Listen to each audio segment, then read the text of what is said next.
Hello, everyone, and welcome to another Premier Injuries Daily Update. We're speaking ahead of the double game week 28, and we've already heard from several managers on Thursday. So let's kick off with Leeds. Some good news from the Leeds camp, where new head coach Jess March was speaking ahead of their early kickoff on Saturday with Leicester.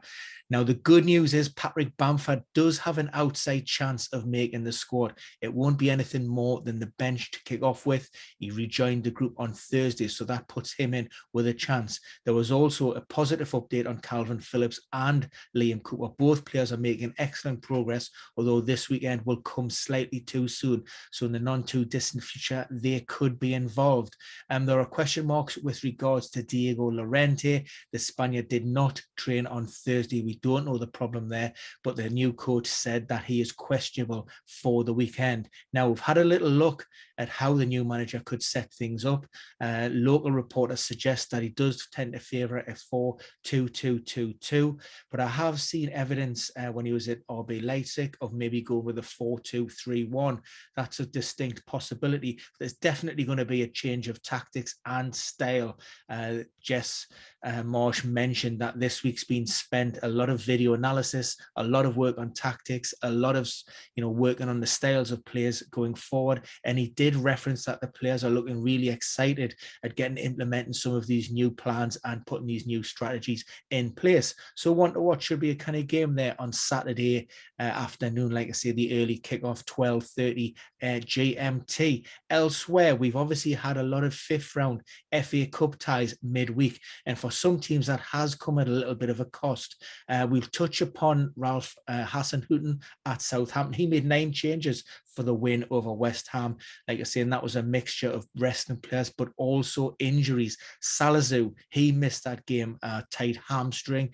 I'm fairly optimistic that he could return. It's nothing serious with that one. I think that was an injury that he picked up in the 2-0 win over Norwich. However, there are big question marks over Kyle Walker-Peters, and given the fact that it's such a quick turnaround between games and his hamstring injury, what we don't want to do is force things too much and risk a serious setback. So it could be that he misses out. But Perraud, he came back into the squad, and he is an option with Tino Livramento on the other side, who was restricted just to around about a 30-minute run out. Elyounoussi, he was another player who missed out. That's a heel problem. But again, I'm not really expecting that one to be too serious. Shane Long also picked up a knock, what Ralph Hasenhüttl said was a big impact injury in the first half, and he was withdrawn as a precaution. But again, he's always in and around the fringes of that first team squad, so he's certainly not threatening a start. Typically, Brighton, they travel up to St James's Park on Saturday to play my boys.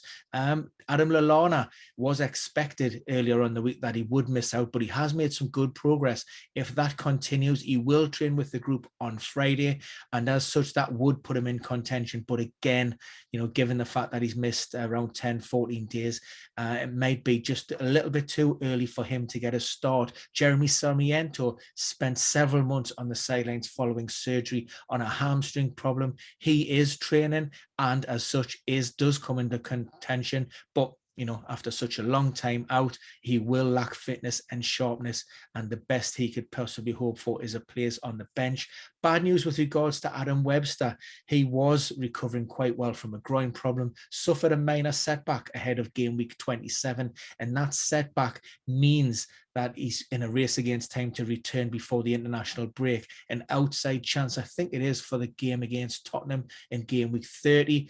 Only a very, very small chance. So the reality is it will be beginning of April when he is back in contention. And also Enoch Mapu, he's another player that's spent around about 6-7 weeks, I think, on the sidelines since January with a hamstring problem. It was hoped that he would be in contention, but he has been suffering from illness over the last week, and that's set him back just a few days. So he'll be in and around the squad, but he may not be risked this weekend. We've also heard from Sean Dyche, and for bad result on Tuesday night. They were hoping to get out of that bottom three. Lost 2-0 at home to Leicester at Turf Moor. That defeat was compounded by the loss of Ben Mee, who limped off in and around that 40th minute mark with a knee problem. Fortunately, it looks to be impact, just a knock and not a twist. Nothing wrong with the ligaments there or the joint capsule itself. So that does give him an outside chance, but it does depend on how he responds to treatment over the next sort of 24 hours before he can maybe come into consideration. If not, then Nathan Collins is likely to start alongside James Tarkowski.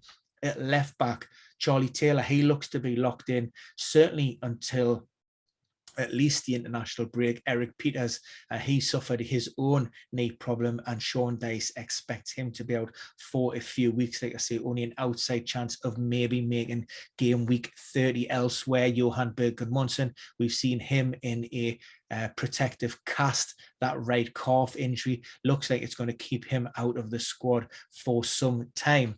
Elsewhere, Liverpool, Curtis Jones, he was removed as a precaution at halftime during the win over Norwich because of tightness in his thigh. West Ham mentioned that they lost to Southampton 3-1. Now, Aaron Questwell and Mark Noble were missing from the squad on Wednesday evening. David Moyes said that they weren't too serious, and certainly he did say that Aaron Cresswell would be back in the West Ham squad that faces Liverpool this weekend, so it's a big one. Also, a quick update on Thomas Souček. He was forced off following a facial injury that did require stitches. We've been here before with Thomas. He likes to put his head in where it hurts. Post-match, David Moyes didn't have an update. He hadn't spoke to the medical team, but like I say, unless it's something massively problematic, I don't see Thomas Souček missing out on this one. Alan Saint-Maximin, Newcastle, obviously attracting a lot of attention given their upturn in recent form. I think it's unbeaten in 7 now. Great attacking metrics, and no team has actually conceded fewer goals than us in 2022. So, quite rightly so, some of our assets are attracting a little bit of interest within the community. Alan Saint-Maximin being one of those. However, I would urge caution with the Frenchman. He wasn't seen on the training pitches on Wednesday at the time of recording. I haven't had any further updates, so that puts his availability in the balance. Although Eddie Howe was hopeful and confident last weekend that he'd recover. If he does, what I would suggest is it could be a place on the bench for the winger. Of course, we went down to Brentford and had a great result down there, getting 3 points and a 2-0 win. So maybe Eddie Howe doesn't want to change things up too much elsewhere.